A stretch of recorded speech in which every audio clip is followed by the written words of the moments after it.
ஒருவர், பையன் pass ஆகிட்டானா medical இன்ஜினியரிங்னு அலையணும்னு கவலையா இருக்கு. மற்றவர், எனக்கு அந்த கவலையே கிடையாது. ஒருவர், ஏன் சார் அட்மிஷன் ஈஸியா வாங்கிடுவீங்களா? மற்றவர், என் பையன் பாஸ் பண்ணவே மாட்டான். மக்கு, இந்த தெருவழியா மட்டும்தான் நான் போகவே மாட்டேன். யக்கு, ஏன் அப்படி? மக்கு, கடங்காரங்க யாரும் திடீர்னு எதிரே வந்து விட்டா ஒளிஞ்சிக்க இடமே இல்லையே. ரவி, சம்பளத்தை கூட்டி தர முதலாளி சம்மதிச்சிட்டார். ரகு, ஆஹா, ரொம்ப சந்தோஷம். ரவி, ஆனா ஒரு கண்டிஷன், சம்பளத்தை இனிமே 2 மாசத்துக்கு ஒரு தடவை தான் தருவாராம். குமார், ஐயோ ஐயோ, என் வீட்டை ஏன் இடிக்கிறீங்க?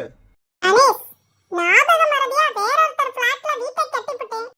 குமார், நாசமா போச்சு, அது அடுத்த பிளாட், நீங்க இடிக்கிறது என்னோட வீடு.